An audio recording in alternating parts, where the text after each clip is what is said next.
Bonjour à toutes et à tous et bienvenue dans votre journal. Il est midi, nous sommes le vendredi 10 février. Voici les titres de l'actualité. L'Algérie a exprimé la ferme condamnation de la violation de la souveraineté nationale et rejette l'acte des personnels diplomatiques de l'État français qui ont participé à l'exfiltration illégale d'une ressortissante algérienne. Un acte que l'Algérie qualifie de grave dérapage. Le séisme qui a violemment secoué le sud de la Turquie et le nord de la Syrie a fait plus de 20 000 morts selon un dernier bilan qui a amené à être revu à la hausse. Les éléments de la protection civile algérienne dépêchés sur place ainsi que le Croissant Rouge algérien prodiguent tous les soins nécessaires aux rescapés. Une course contre la montre est enclenchée.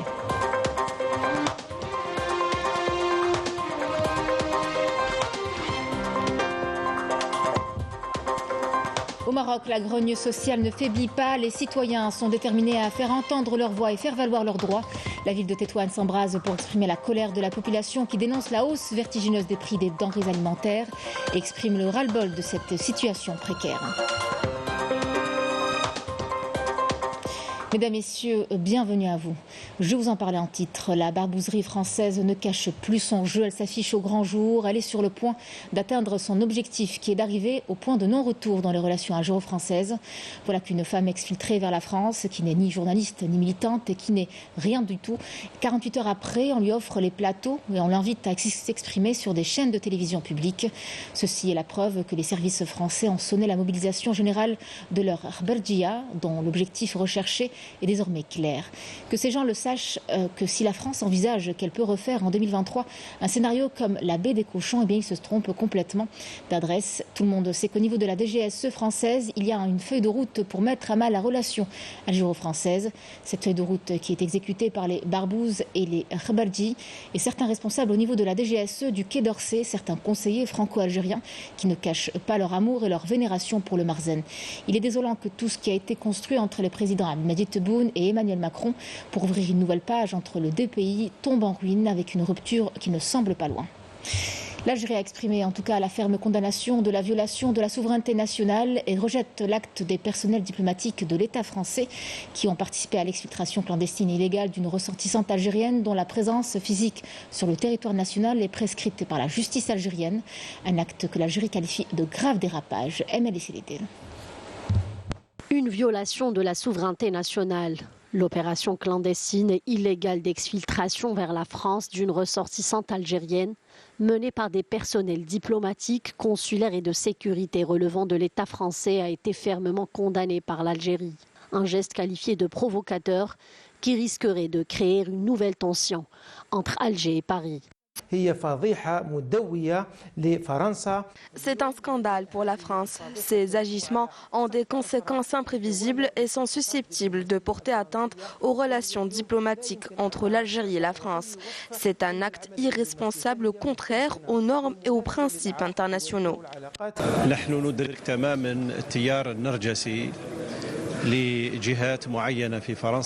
Nous sommes persuadés que le courant narcissique existe toujours dans les mœurs de certaines personnalités en France. Il faut savoir que dans la plupart des cas, la France s'est habituée à ne pas tenir ses promesses. Un acte inadmissible qui transgresse le droit international et pouvant une fois de plus affecter les relations algéro-françaises. Un acte irresponsable que l'Algérie qualifie de grave dérapage et d'atteinte flagrante les à un État souverain. الدول تتساوى في السيادة ولا يجوز لدولة أن تقوم بالسطو على إجراءات قضائية. Les États sont placés au même pied d'égalité en matière de souveraineté et aucun État n'a le droit d'outrepasser les procédures judiciaires sous prétexte que ce citoyen détient sa nationalité. Il faut savoir que dans le droit international et la Convention de Vienne des relations diplomatiques, l'acte commis par la France est considéré comme un viol de la souveraineté algérienne. Une violation manifeste de toutes les lois et chartes internationales. Cet agissement illégal constitue une atteinte à la souveraineté nationale et une ingérence flagrante dans les affaires internes de l'Algérie. Un principe en faveur duquel l'Algérie a toujours plaidé.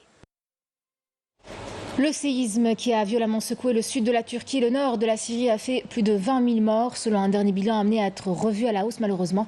Les secours poursuivent leurs efforts dans un froid glacial pour rechercher des rescapés dans les décombres. Les éléments de la protection civile algérienne, dépêchés sur place, ainsi que le Croissant Rouge algérien prodiguent tous les soins nécessaires aux rescapés de cette catastrophe naturelle. Une course contre la montre est enclenchée. Malim Damis. À Adiyaman en Turquie, Mohamed Ferhat, ce père de famille était coincé sous les décombres d'un immeuble de 8 étages pendant plusieurs heures. Il nous raconte en larmes son épreuve difficile. J'ai passé un moment pénible, j'ai frôlé la mort. Je remercie Dieu et je remercie les secouristes algériens. La situation est difficile, beaucoup plus que vous ne pouvez l'imaginer. Dieu merci, mon père et moi sommes en vie, mais malheureusement nous perdons chaque jour un proche. On remercie la protection civile algérienne et le peuple algérien. Les éléments de la protection civile algérienne dépêchés sur place prodiguent tous les soins nécessaires aux rescapés de cette catastrophe naturelle. L'équipe cynotechnique a découvert une victime et nous allons nous déplacer dans l'immédiat pour la faire sortir grâce au protocole mis en place. En Syrie, Mazen a été secouru avec son fils et il garde l'espoir de voir les autres membres de sa famille en vie. Nous avons été sauvés, mon fils et moi, mais ma mère, ma fille, ma sœur et mon épouse sont toujours coincés. Nous vous remercions pour votre solidarité. Le peuple syrien et algérien sont frères. Nous avons des équipes spécialisées et formées pour chaque catastrophe naturelle. Les éléments de la protection civile poursuivent les opérations de secours dans les zones sinistrées, menant leur mission sans relâche pour retrouver des survivants. Les efforts des éléments de la protection civile dépêchés en Turquie ont pu retirer de sous les décombres 51 victimes et sauver 12 autres personnes. Alors qu'en Syrie, les éléments de la protection civile ont retiré les 10 victimes au niveau de Hay Salhin après avoir réussi durant leur précédente intervention à extirper 33 corps et à sauver une personne avant d'entamer les opérations de recherche et de reconnaissance au niveau de Hay Bustan el-Qsara à Alep. Selon les statistiques établies par la plateforme de coordination et de gestion des opérations relevant du groupe consultatif international de recherche et de secours, après 5 jours d'intenses recherches, les équipes de la protection civile algérienne arrivent en tête des différentes équipes dépêchées sur les lieux affectés par cette catastrophe naturelle. Un séisme, vous le savez, dévastateur, qui fait craindre une grave crise sanitaire et humanitaire. La situation est d'autant plus difficile en Syrie, sous le coup de l'embargo imposé à Damas, ce qui rend l'acheminement de l'aide, vous le verrez, très compliqué. Amel Bouarba.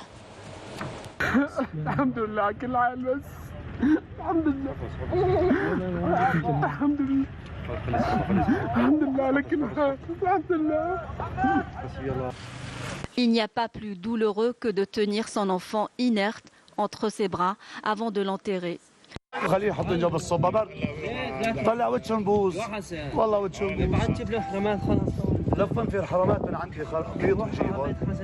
Ces images insoutenables illustrent le désarroi et la douleur des sinistrés du séisme de Turquie et de Syrie, qui continuent effondrés de compter leurs morts.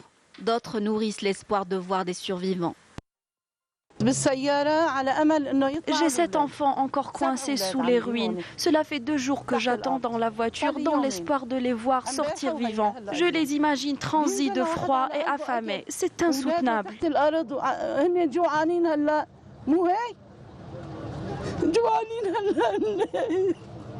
Le cœur meurtri, cette maman attend depuis 3 jours dans le froid glacial, animée par l'espoir inouï de voir ses 7 enfants encore piégés sous les décombres sortir vivants. Même si les chances de retrouver des survivants s'amenuisent, l'espoir est permis, comme en témoignent ces enfants miraculés à l'image de la petite Shem qui tente de sauver son frère, donnant ainsi une leçon de courage extraordinaire au monde entier.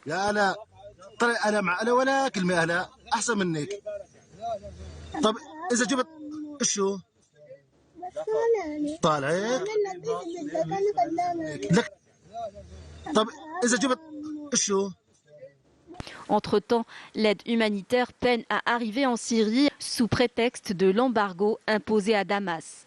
Ces images de détresse et de crise humanitaire dramatique mettent à nu la politique du 2 poids 2 mesures de la communauté internationale.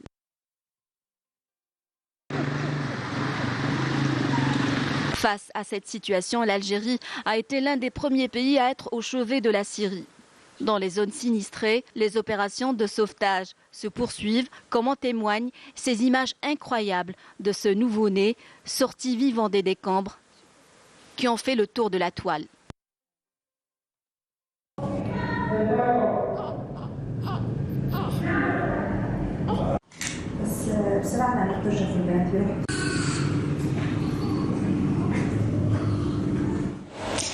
Le président de l'Assemblée populaire nationale, Brahim Bourali, a hier tenu une réunion de concertation avec les présidents des groupes parlementaires pour examiner la possibilité d'apporter une aide supplémentaire aux sinistrés du séisme qui a frappé les républiques de Syrie et de Turquie.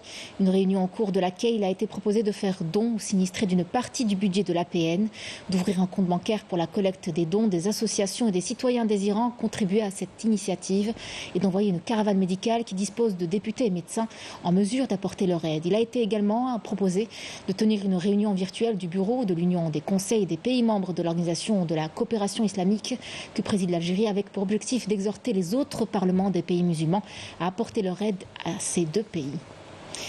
L'actualité, c'est aussi la grogne sociale qui ne faiblit pas au Maroc. Un pays, vous le savez, qui vit depuis plusieurs mois une conjoncture critique due à une politique hasardeuse du régime du Marzen. D'importantes manifestations ont éclaté. Les Marocains continuent toujours d'investir les rues pour dénoncer la hausse vertigineuse des prix des denrées alimentaires et exprimer le ras-le-bol de cette situation précaire. Cette fois-ci, ce sont les habitants de Tétouan qui sont sortis en grand nombre. Mejda Djahmoun.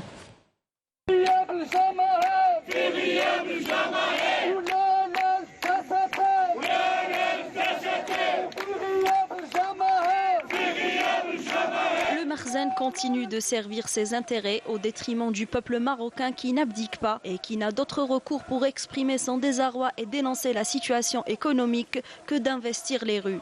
Les habitants de Tétouan sont sortis crier leur détresse devant la hausse vertigineuse des prix de produits de première nécessité, pointant du doigt la politique répressive du Marzen qui les a plongés dans une misère noire.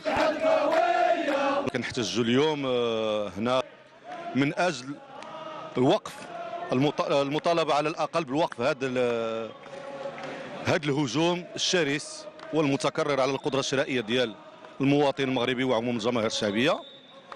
جينا نقولوا من هذه الوقفة هذه الحكومة كفى الغلب يعف بهذا المصطلح هذا، لأن في واحد الوقت كنا كنطالبوا باش تحسين الوضعية ديال عموم الجماهير الشعبية باش أننا نحسوا بالكرامه ونمشيو ونشريو ديور ونشريو طوموبيلات ونسافروا. الان ولينا فقط كنمشيو نعملوا الكريديات ولي غاشه ديال الكريديات باش نعيشوا، كنسلفوا باش نعيشوا. كنتمنوا انهم الحكومه المغربيه انها لقات هذه الاشاره ديال الاحتجاج، ولينا هي كذلك اننا كنتمنوا باش انها توضع حد هذه المشاكل اللي كتعيشها اللي كاين من وطأتها الطبقة العاملة والشعب المغربي.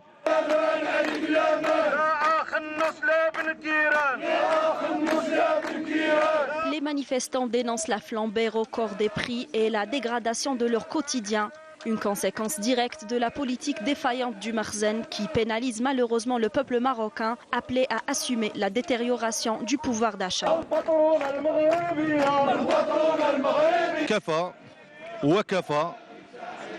كفى من الهجوم على القدرة الشرائية ديال المواطن، كفى من المسلسل الغلاء. كاين الناس اللي كتشد هنا 1400 درهم ديال 1400 درهم، دابا الاخر في الجماهير اذا دخل للسوق 1400 درهم ما تشريلوش الحاجيات الاساسيه ديالو ل 15 يوم. المغاربه صوتوا على هذه الحكومه واللي شافوا فيها المستقبل الواعد ديال البلاد، فاذا بهذه الحكومه كتملص من جميع الاتفاقات ديالها ومن جميع الوعود ديال اللي وعدت بهم الجماهير الشعبيه والعمال. Face à cette situation alarmante, les Marocains ne désespèrent pas. Même si le Marzen continue de faire la sourde oreille et étouffe leur voix, ils sont plus que jamais déterminés à se battre pour revendiquer le strict minimum.